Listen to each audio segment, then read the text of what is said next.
May tao sa kabilang line. Sa ilan siyang lalaki. Parang ayaw mo. Dati gusto mo paglalaki. Hello? Yes, hello. Ito mo, nagpa-bedroom voice pa sa ilan. Para sa'yo to, sa ilan eh.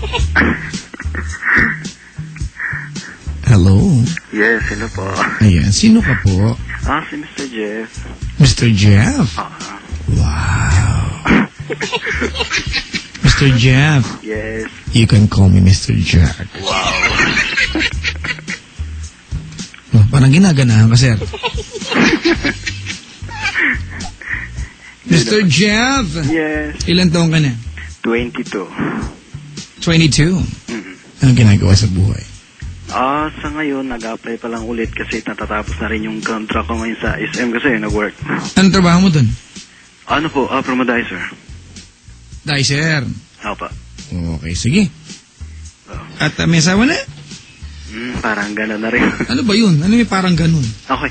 So, tungkol rin kasi ito sa the best na nangyari. The best na nangyari? Last week lang. Mag-o-confess ka? Parang ganun. Alright. Bakit the best? Ano ba? Teka lang, may asawa ka ba?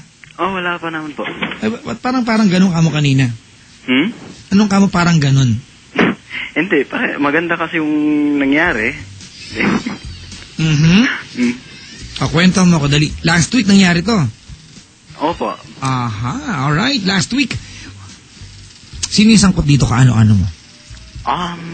Actually, isa sa mga nagiging applicant ko dati. Applicant mo dati? Ano ka ba dati? Dati akong representative ng isang marketing company. Then, nag-apply siya. Ako nagpapasok sa kanya. Last week, nagkita kayo? Saan ka nagkita? Sa Baclaran.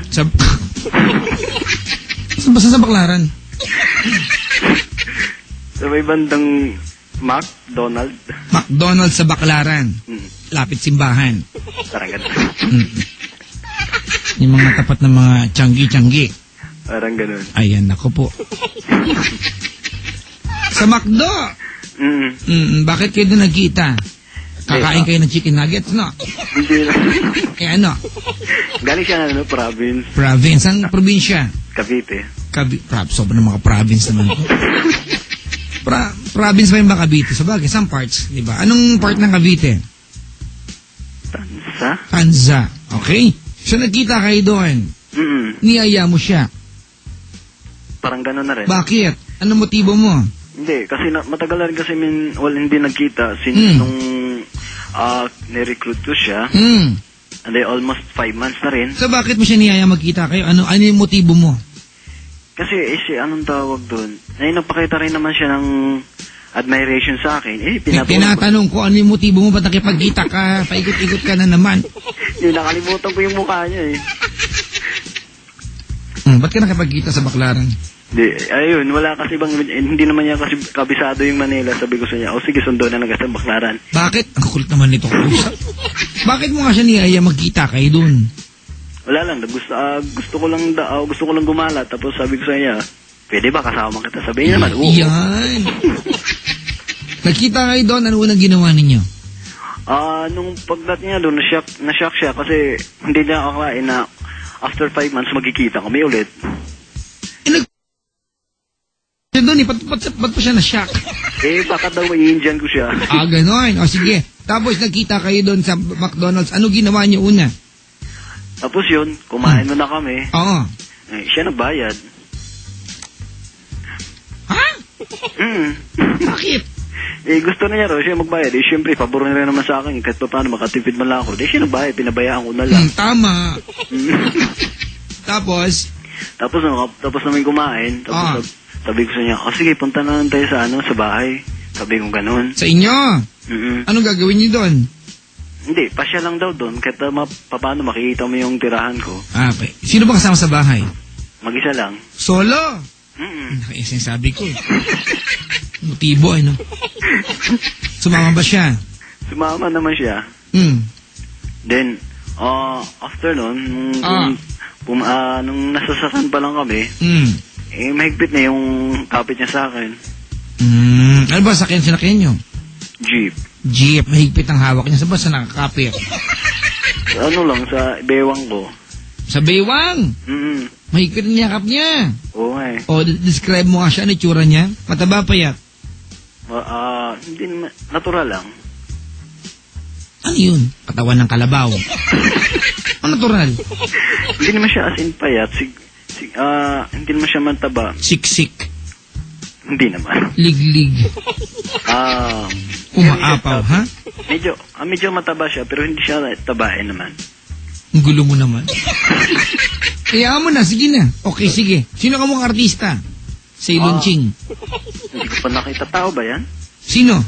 Ceylon Ching? Si Ceylon? Reyna ng mga kabuti. Sige. Patapos? Tapos yun, nung time na nasa J pa lang kami, panay kwento siya, tapos gano'n, pinagano lang pinagsasabi niya. Tapos yun. Tapos naisip ko, sabi ko sa kanya, nung papunta pang sa amin, sabi ko sa kanya, hindi na tayo tutuloy doon, sabi niya. Sabi kong gano'n. Sabi niya, bakit? Sabi ko, basta malayo eh. What if dito na lang tayo sa Baclaran? Sabi mo na. Teka lang ha? Matanong ko lang, so hindi mo siya niyaya sa bahay, niyaya mo siya sa bahay ninyo, pero along the way, sabi mo, wag na lang. Malayo kasi. Sa Baclaran na lang tayo, gano'n. Parang hindi na kaya eh. Ano bang balak mong gawin kasi ba't pumunta sa bahay? Hindi. Sabi niya, gusto niya makita ng bahay. Sabi niya, medyo nung nasasakang lang kami, nakapag-decide ko, naisip ko sa kanya, nasabi ko sa kanya, huwag na lang, kahit may medyo malayo. Doon na natin sa Baclaran, either sa somewhere in Rotonda, maglibot-libot na lang, pasyal, sabi mo niya. Hindi punta ng MOA. Nung nasa jeep kami, tapos bumaba kami nun. Tapos ng pagbaba namin, sakay ulit kami ng jeep papuntang Baclaran. Balik kami doon. Tapos nag-ikot-ikot kami. Doon sa may Baclaran, nagsimba muna kami. Then, nung gabi nun, mga 6, pumunta kami ng MOA. Tapos namin ng, after ng MOA, naginuman muna kami doon sa may Padis. Sa Padis Point? Tapos? Nakauwi kami, mga bandang 11 p.m. Medyo, na rin, hilo na rin. Sabi ko sa niya, kaya mo pa bang umuwi? Sabi ko sa niya, hindi na raw. Sinadya mo yun eh. Oo nga eh. Manyak. Siya. Tapos? Tapos sabi ko siya, paano? Sabi niya, ikaw na bahala, sabihin ganun sa akin. Ako na bahala. Siyempre naman, ano pa ba isipin, wala namang ibang gagawin. Tapos nun, sumakay mo ni Jeep, papuntang Rotonda. Sa Rotonda, and then, doon muna kaming nag-stay sa Sogo.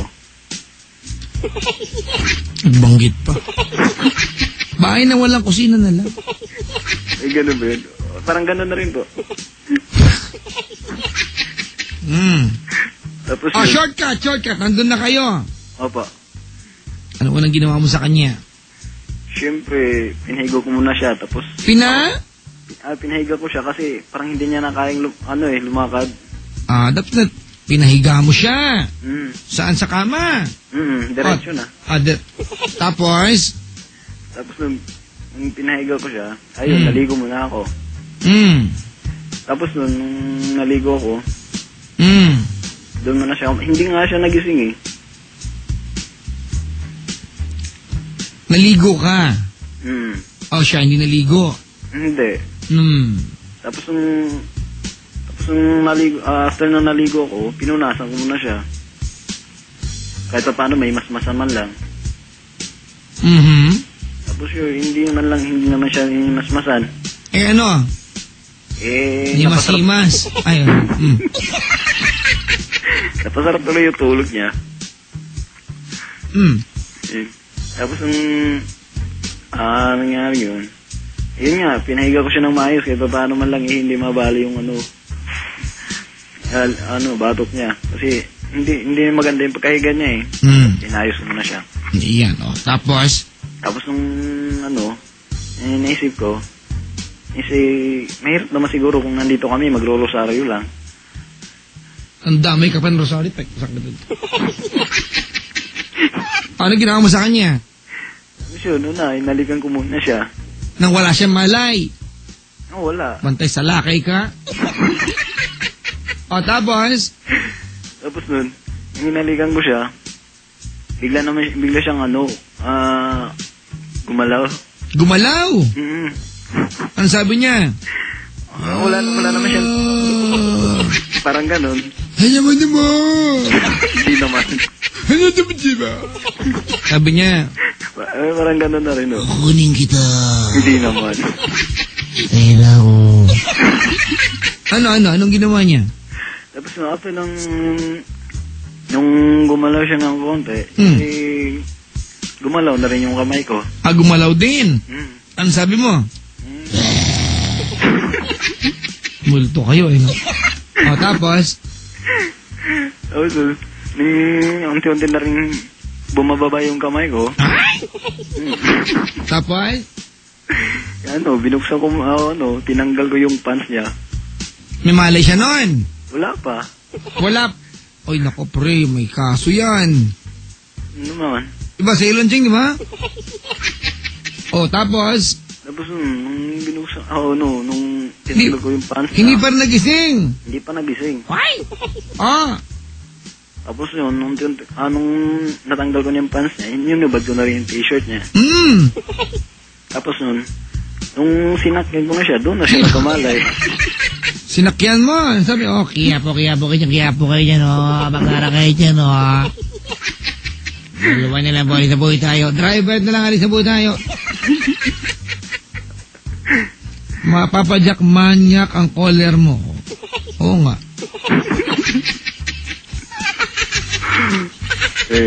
So, nilugaw mo siya nang tulog siya? Oo. Hindi mo siya inaskabeche? Hindi pa. Lugaw agad? Parang gano'n. Nagising siya? Nagising siya. Dapat naman magising ka na pag gano'n. Sa ilonching, di ba? Ano sabi niya sa'yo? Tapos sabi niya sa akin, ano na nangyari? Nangyayari pa lang eh. Sabi ko siya.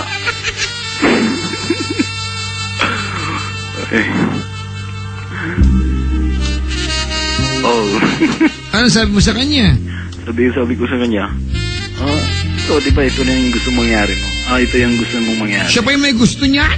Nung last time na ng text kami, gusto niya rin ako makasama. Kumpusa! Isang gabi.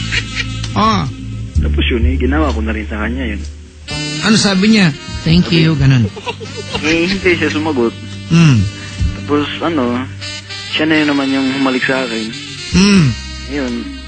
Unti-unti niyang tinanggal yung t-shirt ko. After nun, tinanggal ko na rin yung pantaas niya.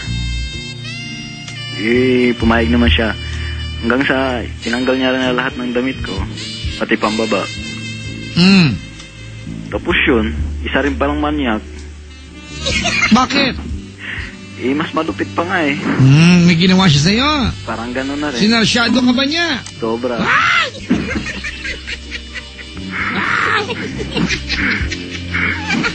Talaga? Medyo na-shock nga ako. Paano ka na-shock?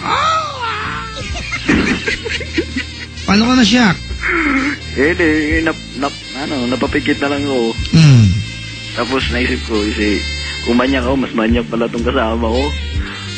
Sabi ko lang ganun, sana hindi na ito nagising. Yori ka pa. Ano kanya, napaka-plastic na lalaking to.